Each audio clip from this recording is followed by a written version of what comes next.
The glass lobby of Morgan Biotech gleamed under morning light, all chrome and marble. 6-year-old Ella Morgan stood frozen in the middle of it, her small hands clutching a crumpled paper flower. Dozens of employees rushed around her, phones pressed to ears, shoes echoing on tile. But Ella didn't move. She didn't speak. Tears streamed silently down her cheeks. Her little chest rose and fell fast, but no sound came. A man in a faded janitor's uniform noticed her. He paused, mop in hand. He wasn't tall or imposing, just an ordinary man with tired eyes and hands that looked like they'd worked too many hard years. Slowly, he set the mop aside and raised his hands. He began to sign. Gentle, patient motions. Calm, reassuring. Before anyone could understand what he was doing, a voice cut through the air, sharp and fierce. "Don't touch my daughter," the crowd turned. Claire Morgan, CEO and powerhouse of Morgan Biotech, stormed forward in heels that hit the marble like gunshots. She pulled Ella behind her, her glare slicing through the stunned man. But he didn't move. His fingers kept signing. Small, careful. Motions that only one person in the room seemed to understand. Ella, for the first time that morning, her trembling stopped. Her hands lifted hesitantly, and she signed back. "It's okay." The lobby fell silent. A dozen people witnessed the moment. A powerful CEO and a silent janitor, with a child standing between them, bridging a world of sound and silence. Claire's face shifted, confusion mixing with fear. She hadn't seen her daughter respond to anyone like that, not since the fire. A year ago, an explosion in one of Morgan Biotech's labs had taken her husband, Mark, and left Ella without a voice. The doctors had called it psychological mutism. They'd told her time might heal it. It hadn't. Since that night, Claire had built walls around her and Ella, walls made of security guards, therapists, and control. No one got close. No one was allowed to. Every night she'd sit by her daughter's bed, whispering apologies into the dark. "I'm sorry I wasn't there. I'm sorry I couldn't protect you. I'm sorry I let your daddy go alone." Guilt had become her shadow. Success her armor, and fear her only constant companion. That morning, as she held Ella in her arms, her pulse thundered. The janitor had signed something Ella understood. But how? And why had her little girl, mute for a year, responded to him like that? She didn't have answers. Only questions that haunted her the rest of the day. That night, as Ella colored quietly on the living room rug, she slipped Claire a folded note. In shaky, childish handwriting, it read, "He understands me." Claire's chest tightened. She wanted to ignore it, to throw the paper away. But she couldn't, because deep down she had seen it too. How Ella's eyes had softened when that man moved his hands. How, for a moment, her daughter had seemed alive again. At midnight, Claire sat in her dark office and opened the employee database. Daniel Ross, janitorial staff, 36 years old. No criminal record, standard references. Nothing stood out, but something inside her wouldn't rest. Who was he really? How did he know to speak to her child without words? She didn't realize it. Yet but that single moment, the day a janitor spoke through silence, was the beginning of everything. Because the next time Claire Morgan saw Daniel Ross, she wouldn't see a janitor. She'd see the man who carried the key to her daughter's voice, and to a truth that could destroy them both. What if the man she just screamed at was the only person who could save her child and expose the lie her empire was built on? The next morning, Claire Morgan couldn't focus. Her staff meetings blurred into background noise. Her assistant's voice barely registered.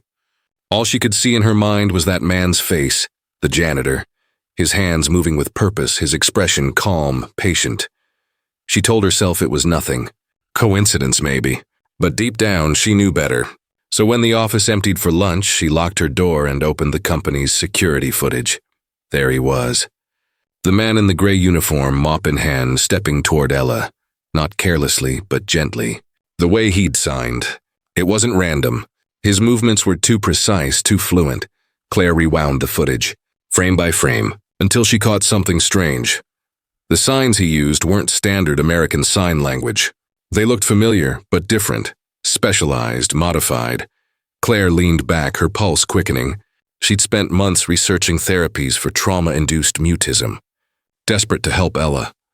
During those sleepless nights, she had stumbled across a system, a prototype designed specifically for children who'd lost speech due to trauma. It had never gone public.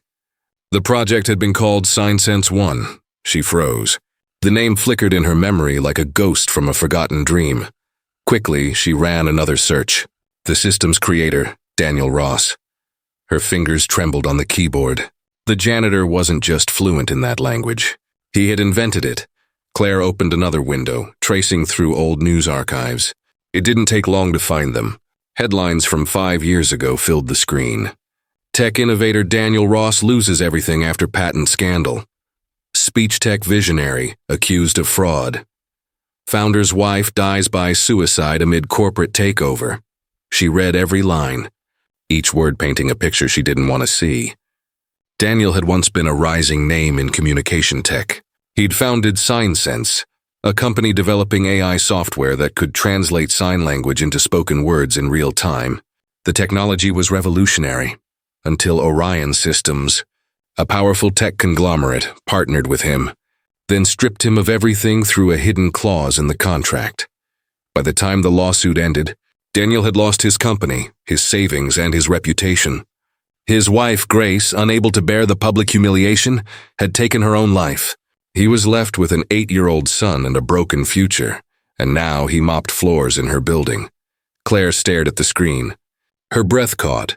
Morgan Biotech had purchased an AI communication system 2 years ago from Orion Systems, a system called VocalLink. It was designed to help patients with speech disabilities. She remembered signing the acquisition deal herself. She opened the archived documents from that merger, scrolling past the legal jargon until she found it. VocalLink, powered by proprietary technology acquired from SignSense Technologies. Her stomach dropped. Her company, her empire, was running on stolen innovation, on his invention. And she hadn't even known. She sat frozen at her desk, city lights flickering beyond the glass wall behind her. For years she had told herself she built her success through integrity, through brilliance, through moral clarity. But what if the foundation was rotten? And what if the man cleaning her floors knew it all along? That night, Claire couldn't sleep. She stood in her daughter's doorway, watching Ella breathe softly in the dark. She thought about Daniel Ross, the look in his eyes when he'd seen Ella crying, the way he'd reached out not to intrude but to understand. He hadn't seen a broken girl. He'd seen someone waiting to be heard, and he had listened. 2 days later, Claire made a decision. She found Daniel's address in the staff database, a cramped apartment in a worn-down workers' complex on the edge of the city. Against every instinct, she drove there after work. She told herself it was just to verify something. But when Ella asked to come with her, she didn't say no. When Daniel opened the door, surprise flickered across his face. Then came something else, gentle warmth. Behind him, a boy stood quietly, Noah. The apartment was small but tidy. Books lined the shelves, most about language, speech, and therapy. On the table lay a stack of hand-drawn pictures. One showed 2 hands signing the word hope. Ella walked right in, her eyes wide. She didn't hesitate. She crossed to Noah, and without a word, the 2 children began to sign to each other. Claire felt something break open inside her. Her daughter was communicating, smiling without fear. For the first time in a year, the house wasn't silent. It was alive. Claire came searching for answers. But what she found inside that small apartment would change everything she believed about truth, love, and the cost of redemption. Rain poured in silver sheets as thunder rolled over the city.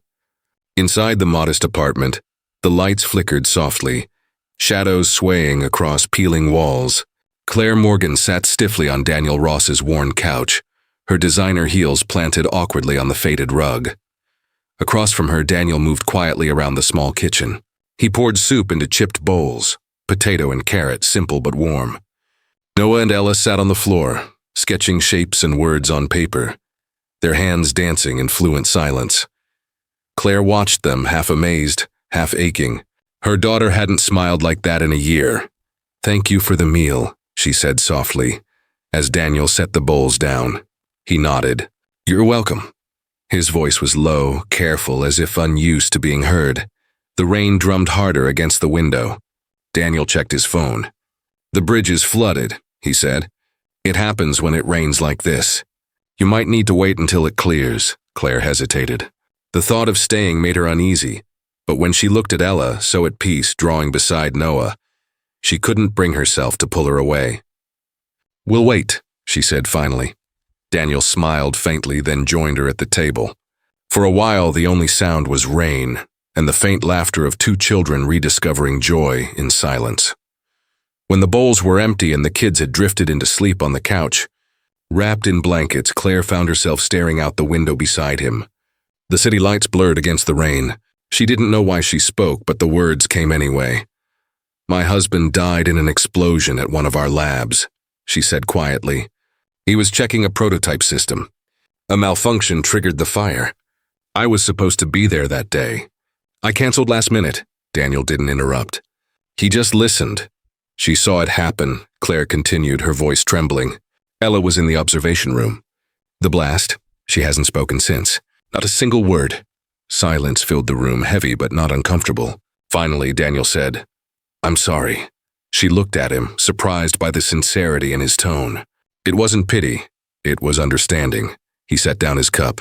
"I lost my wife the year I lost everything else," he said. "Her name was Grace. She taught sign language to children. She believed the world could be kinder if people just learned to listen differently." Claire's breath caught. "Grace Ross. She was mentioned in one of the articles I found." Daniel nodded. "She stood by me when Orion Systems took my company. She believed the courts would fix it, that truth mattered." He paused. "She was wrong." His voice softened to almost a whisper. "After I lost the case, the media tore us apart. They said I faked research data, that I stole from my investors. Grace couldn't take it. One night she went to bed and never woke up." Claire's chest ached. She wanted to say something, anything, but no words could mend a wound like that. He looked toward the sleeping children. "After that, I stopped fighting. Took whatever job I could find. I figured maybe this is what I deserved." Her throat tightened. "You didn't deserve that," she said. Daniel turned to her, his eyes meeting hers for the first time. "Neither did your daughter." The rain softened to a quiet drizzle. For a long moment, they just sat there, the space between them filled with unspoken pain. When she finally spoke, her voice was trembling. "I read about sign sense," she said. "About what happened. Orion Systems sold your technology to my company. We've been using it for 2 years under a different name." Daniel didn't flinch. "Vocal Link," he said simply. "I know," she blinked. "You know? I saw it in your research lab's press releases. The algorithms, the signal structure, it's mine. They changed the name, but not the code." Her mind spun. "Then why didn't you say something?" He gave a small, sad smile. "Because fighting them won't bring her back. And I can't risk Noah's future." They sat in silence again, listening to the faint hum of the rain. When Claire finally stood to leave, dawn was breaking. She looked at the children sleeping on the couch, Ella's small hand resting on Noah's. For the first time, she felt something she hadn't in years: hope. As she reached for the door, Daniel spoke softly. "She's stronger than you think," he said. Claire turned back. "How do you know?" "Because she's still trying," he said. Even in silence. Claire left that apartment with more questions than answers, but she didn't know yet that the real storm was only beginning. And this time it wouldn't just test her daughter's strength, it would test her soul. By the next morning, Claire Morgan couldn't silence the thoughts racing through her mind. She had barely slept. Every time she closed her eyes, she saw Daniel's face, heard his quiet voice saying, "Fighting won't bring her back."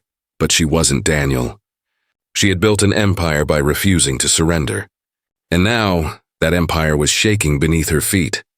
As soon as she arrived at Morgan Biotech, she locked her office door and opened her laptop. She typed until her fingers ached, pulling every file, every acquisition document, every internal record related to the Vocal Link system. And there it was, buried in fine print, buried in legal jargon and signatures that looked clean, too clean. She found it. Technology source, SignSense Technologies, acquired via Orion Systems. Her pulse pounded. She cross-checked the documents. The date of transfer, the signatures, then she froze. The signature labeled Daniel Ross was dated 3 days after his wife's death. Claire stared at it, cold realization spreading through her. No sane man would sign away his life's work days after losing his wife. She opened older contracts from before the acquisition and compared the handwriting. Her eyes narrowed. The signatures didn't match. Not perfectly. They were close but not identical. Her breath came shallow. "Oh my God," she whispered. Daniel hadn't sold his company. Someone had forged his signature, which meant Orion Systems had stolen his technology, and her company had unknowingly profited from that theft. She leaned back in her chair, shaking. The realization cut through her like glass. Her success, her reputation, her entire legacy, all built partly on a lie. For a long time, she just sat there staring at the city skyline through her glass wall. She had once believed she was building something pure, something that made the world better. Now she wasn't sure what she had built at all. That night, she stood again in Ella's doorway. The child slept peacefully, her small hands curled under her cheek. Claire thought of Daniel, of the way he had spoken to her daughter, not with pity but with patience, of how Ella's silence had never frightened him. He had listened without words, and somehow he had reached her in a way no doctor, no therapist ever could. Claire made a decision. She didn't know what the consequences would be, but she couldn't ignore the truth anymore. 3 days later, a storm hit, not one made of thunder and rain, but of headlines. A video began circulating online. It was security footage from Morgan Biotech's lobby, the day Daniel had reached toward Ella. But the clip was edited. The part where Ella signed back? The part where she smiled? Cut out. All that remained was a man in a janitor's uniform extending a hand toward a frightened child, and a CEO's voice screaming, "Don't touch my daughter!" Within hours, the internet erupted. Janitor grabs CEO's child. Corporate scandal at Morgan Biotech. The story spread faster than fire. The comments were brutal. Fire him. Arrest him. What kind of company allows this? The board called an emergency meeting. The PR team went into meltdown. Claire tried to explain what really happened, but no one wanted to listen.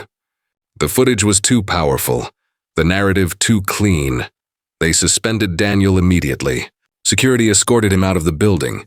When Claire protested, the board turned cold. "We have to protect the company's image," they said. "We can't take risks." By evening, news outlets began digging into Daniel's past. Articles reappeared. Old accusations, half-truths, anonymous sources. They painted him as unstable, manipulative, dangerous. Claire read the reports and felt her stomach twist. The timing was too perfect.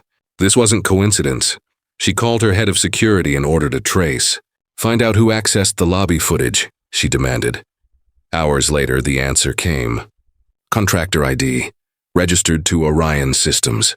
Someone from Orion had planted that footage, edited it, and released it online. They wanted Daniel destroyed. Again. And this time, they were using her daughter to do it. Claire felt something cold and furious settle inside her. She had lived her life building walls to protect Ella. Now someone had climbed over them.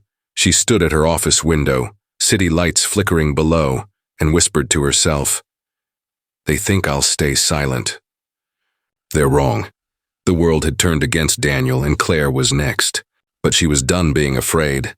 The woman who once built an empire to protect her child was about to burn it down to protect the truth. By the next morning, Morgan Biotech had become a battlefield of whispers. Every hallway buzzed with gossip. Every employee avoided Claire's eyes as she passed. The company's name was plastered across every newsfeed in the country. CEO's janitor caught in scandal, shocking new footage. Child at risk? Morgan Biotech faces public backlash. The image of Daniel Ross reaching for Ella was everywhere. Frozen in time, distorted beyond recognition. But the part that broke Claire most wasn't the outrage. It was seeing her daughter's terrified face in thumbnail after thumbnail. The media didn't care that the video was fake. They just cared that it sold. By noon, Daniel was gone. Security had placed him on administrative leave, banned him from company property, and revoked his badge. He didn't fight it. He simply disappeared. Claire's board demanded a public apology. "We need distance," one director told her coldly. "If this man is guilty, you defending him will destroy you." Claire slammed her hand on the table. "He's not guilty," she snapped. "He's—" "The reason my daughter stopped being afraid of silence." The room fell quiet, but their faces said everything. They didn't care. She left before the meeting ended, her pulse pounding. She drove through the rain to Ella's school just to hold her, to make sure she was safe. But as she arrived, the sound of shouting stopped her in her tracks. Outside the school gates, a sea of reporters had gathered. Cameras flashed, voices barked questions. "Mrs. Morgan, is it true your janitor assaulted your daughter? Do you still employ him? Is your child safe?"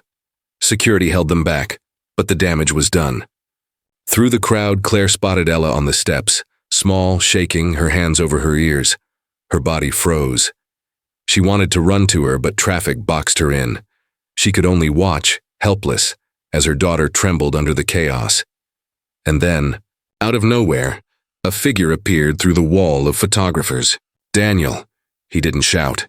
He didn't push. He simply moved toward Ella with quiet certainty, shielding her from the cameras with his body. Security lunged forward. Reporters screamed. But Daniel ignored them all. He knelt down in front of Ella, meeting her eyes. His hands moved slowly, steadily. "Breathe with me. You're safe." Ella's tear-streaked face lifted. Her lips parted slightly, her chest rising and falling unevenly. Then she began to sign back, trembling. "I'm scared." Daniel nodded gently. "I know. But I'm here. Just breathe." The crowd around them shouted, cameras snapping wildly. But for that moment, the world seemed to blur away. There was only a man and a little girl, communicating in a language no one else understood. A security guard grabbed Daniel's arm, pulling him back. He didn't resist. Even as they restrained him, his hands kept signing, "You're brave, you're safe." A photographer captured that exact second, Daniel on the ground, being held back, while Ella reached toward him with trembling fingers. The image went viral within minutes. Half the world saw a scandal. The other half saw something else, something human. When Claire finally reached Ella, she dropped to her knees and wrapped her arms around her daughter. But her eyes never left Daniel.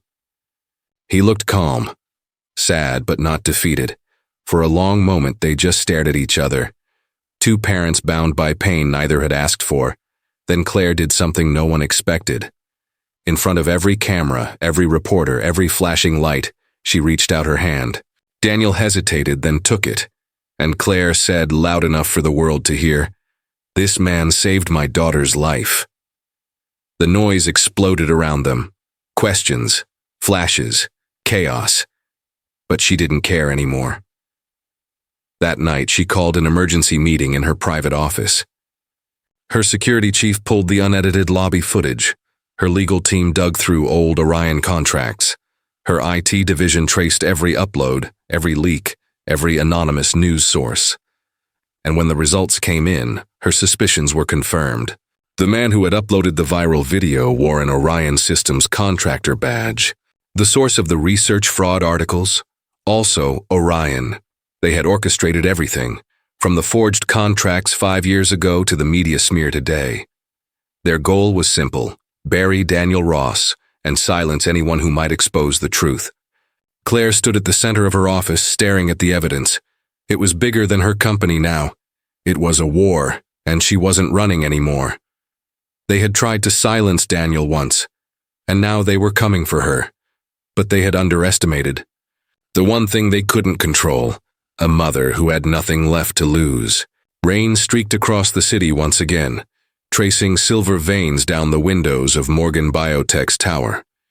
Inside, Claire Morgan stood alone in her office, a single USB drive glinting on her desk.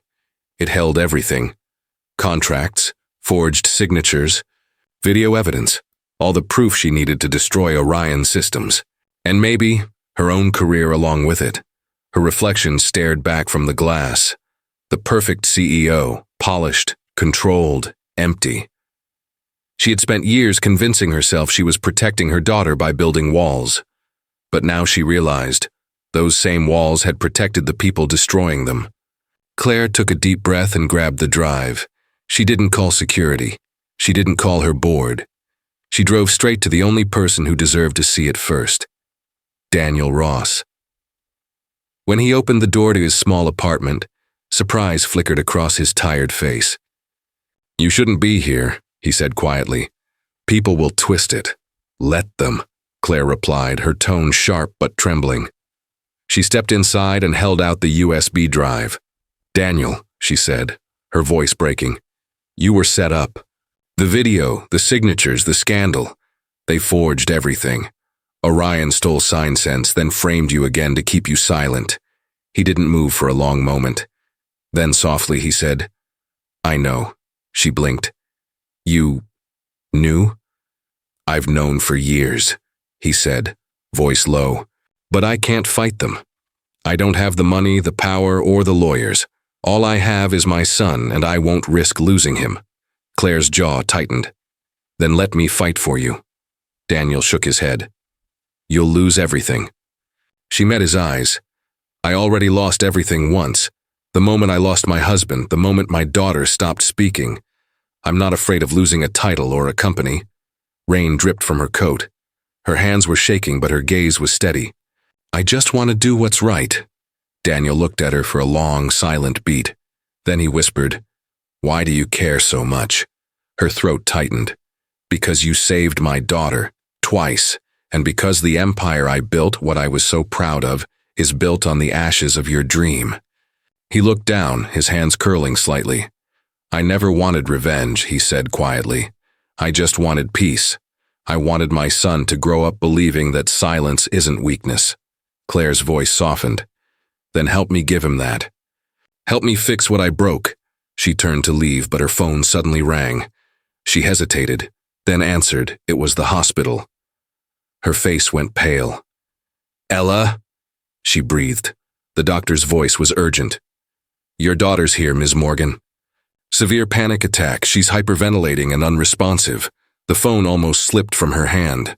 "I'll be right there," she shouted, her voice shaking. When she looked up, Daniel was already grabbing his jacket. He didn't ask what happened. He didn't need to. He just said, "Drive." The hospital lights were blinding. The hallways smelled of antiseptic and fear. Nurses rushed around a small figure on the bed. Ella, trembling, her chest rising too fast, her eyes wild and distant. Claire ran to her, calling her name. But Ella didn't hear, didn't see. Her tiny hands clawed at the sheets, her body trapped in invisible terror. "She's not responding," a doctor said. "We might need to sedate her." "Wait," Daniel said suddenly.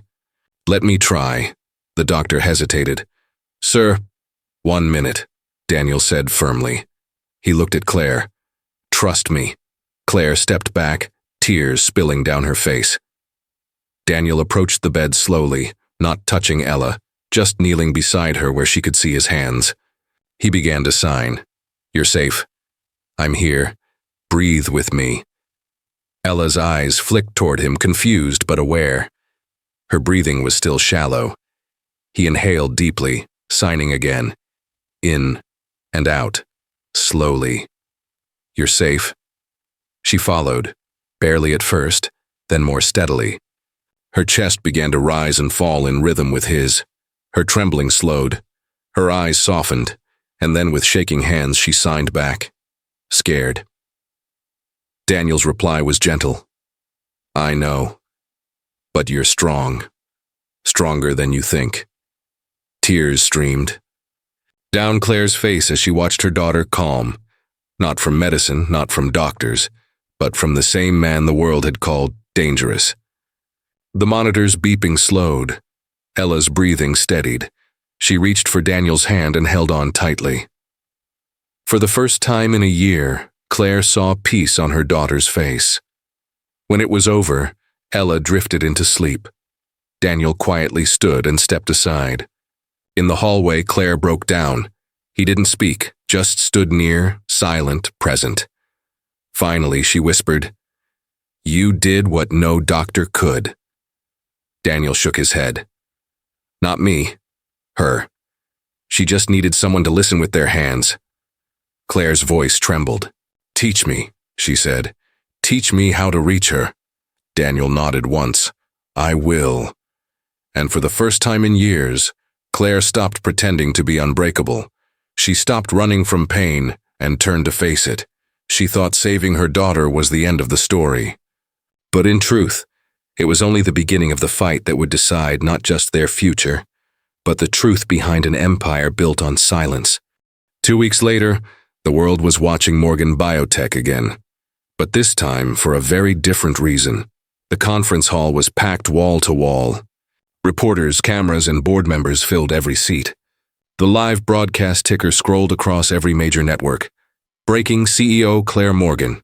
To address the Orion Systems controversy. Claire stood backstage, heart pounding beneath her black suit jacket. She had spent her life speaking with authority, in boardrooms, at summits, in courtrooms. But today's words weren't about power. They were about truth. Daniel stood just a few steps away, adjusting his tie nervously. It wasn't expensive. It wasn't new. But his son Noah had helped him pick it out. "Are you sure you're ready for this?" he asked softly. Claire glanced at him, her jaw firm. "I've been ready since the day they used my daughter to destroy you," the event coordinator signaled. It was time. The lights dimmed. Cameras zoomed in. Claire stepped onto the stage. A wave of flashes hit her face. She didn't flinch. Behind her, a massive screen glowed with the Morgan Biotech logo. "Good afternoon," she began, her voice clear but heavy with emotion. "I founded this company on a promise, to use innovation to give people their voices back." She paused, looking out at the sea of cameras. "But I've learned that not every voice was heard." Murmurs rippled through the crowd. She clicked a remote, and a document appeared on the screen. A signed contract from Orion Systems, with the name SignSense Technologies highlighted beneath it. 5 years ago, she continued, a man named Daniel Ross created a technology designed to translate sign language into spoken words, giving communication to millions who had none. That technology was stolen. The audience gasped. Orion Systems forged legal documents, erased his name, and sold his invention under new branding, an invention that my company unknowingly purchased. Reporters began typing furiously. Flashbulbs strobed. "I didn't know the truth until recently," Claire said. "But now that I do, I refuse to stay silent." Behind her, she displayed images of the forged signatures, one genuine, one falsified. She showed side-by-side comparisons, proof verified by forensic experts. "Silence can hide many things," she said, "but it can't hide the truth forever." She took a deep breath, her voice softening. "The man they called a fraud mops the floors of this building every night. The world mocked him, erased him, and still, he chose to help my daughter when she needed someone who could speak her language." Her eyes glistened under the stage lights. "And today, I want to give him his voice back." She turned slightly, gesturing to the side of the stage. The curtain lifted. Daniel Ross stepped out into the light. The room went still. Reporters froze mid-note. The crowd's whispers turned into silence. Daniel walked slowly to the podium, the weight of 5 lost years in his shoulders. Claire stepped aside, giving him space. For a moment, he simply looked at the crowd, the cameras, the people, the hundreds of eyes that had once judged him. Then he spoke, his voice quiet but unwavering. "I didn't come here for revenge," he said. "I came because I believe silence isn't the absence of sound. It's another kind of language, one most people have forgotten how to hear." He paused. The room hung on every word. "My wife used to say that every hand tells a story. Every gesture holds a voice. That's why I created SignSense, to make sure no one's silence ever meant invisibility again." His voice cracked slightly, but he didn't stop. "I don't need fame. I don't need credit. I just want the world to remember that communication is more than words. It's connection." The room was frozen. Then someone started clapping. Another joined. Then another. Within seconds, the applause swelled into a wave that shook the hall. Daniel looked overwhelmed, his eyes glistening. And then, from the back of the stage came a small movement. Ella walked out holding a small device in her hands, a sleek prototype, SignSense 2. She approached the podium shyly, standing beside Daniel. Her tiny fingers began to move, signing carefully. The device translated her gestures into sound, and for the first time in over a year, Claire heard her daughter's voice, Soft, synthesized, but real. Mom, the device said. I can talk. Claire's knees buckled. Tears streamed down her face as she rushed forward, wrapping Ella in her arms. The audience stood to their feet, clapping, cheering, crying. And for the first time in years, Claire didn't feel like a CEO. She felt like a mother, finally hearing her daughter's voice again. The world thought the story ended there, with redemption and applause. But behind the cameras, in the shadows of Orion Systems' skyscraper, another plan was already in motion, and neither Claire nor Daniel were ready for what came next. The video of Ella Morgan speaking for the first time spread across the world like wildfire. Within hours, it had been viewed by millions.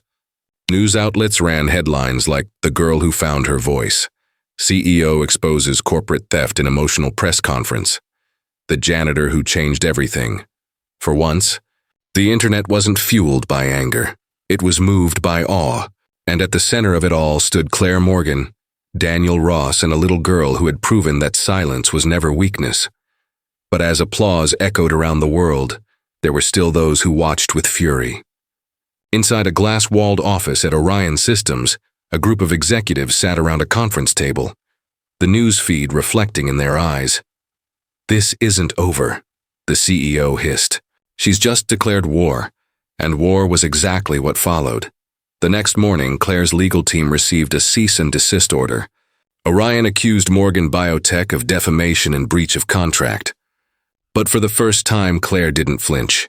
She had spent her life dodging fear. Now she faced it head-on. She and Daniel worked side by side for weeks. She handled the legal battle. He rebuilt the truth. Using archived files, old hard drives, and pieces of the original SignSense code that he had saved years ago, Daniel demonstrated how Orion had stolen everything, line by line. The evidence was undeniable. When the case finally went to court, the room was packed. Cameras lined the back walls. Daniel stood on the witness stand, calm but firm. "I lost everything because I trusted the wrong people," he said. "But this isn't about what I lost. It's about what they took from millions of others, the chance to be heard." Claire sat nearby, watching him with quiet admiration. He wasn't the broken man she had first met in her lobby. He wasn't invisible anymore. When the verdict came weeks later, the courtroom was silent. Guilty Orion Systems was ordered to surrender full rights to SignSense, pay restitution, and issue a formal public apology. The day the judgment was announced, reporters flooded Morgan Biotech's steps. Cameras flashed, microphones stretched forward, but Claire didn't address them. She simply smiled, tired but triumphant. Inside her office, Daniel stood beside her, the city spread out below them. "It's over," she said softly. He shook his head. "No, it's beginning again." She turned to him, curious. "I'm rebuilding SignSense," he said. "Not for profit. For the people it was meant to help. Free access, open source, no barriers. I want every hospital, every school, every home to have it." Claire felt her throat tighten. "That's beautiful," she said quietly. He smiled faintly. "You helped make it possible." "No," she replied. "You did. I just finally listened." For a moment, they stood in silence, the kind of silence that didn't hurt anymore. Then a knock came at the door. Ella peeked in, holding her mother's phone. "There's someone who wants to talk," she said with a grin. Claire took the phone. On the screen was a video call from Daniel's son. Behind him, dozens of children sat in a classroom, their hands moving in excited rhythm. "Mr. Ross," one teacher said through the camera, "we've just installed the new SignSense interface. The kids are learning faster than ever. Thank you." Daniel's eyes filled with tears he didn't try to hide. "Tell them," he said, his voice shaking. "The world is finally ready to listen." Claire watched as Noah waved to Ella through the screen. Ella smiled, an easy, confident smile, and signed something quickly. The new device translated her movements into words. "Tell your dad thank you for helping me find my voice." Daniel looked down, blinking away tears. "She didn't need me to find it," he said softly. "It was always there. She just needed someone to believe she could use it." Outside, the city hummed with life. The world felt louder, but in the best way. Weeks later, A small dedication ceremony was held at a new community center funded by both Morgan Biotech and SignSense Foundation. On its marble plaque, the inscription read, "For those who speak in silence, and for those who finally learned to listen." As applause filled the room, Claire looked at Daniel, then at Ella, who was now helping Noah teach younger children sign language. It wasn't the future she had imagined.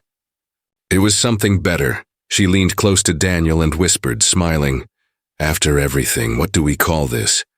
He thought for a moment, eyes on their children. "Hope," he said. "It sounds like hope." The camera lights flashed, catching the moment forever. A mother, a father, two children, and a world no longer afraid of silence.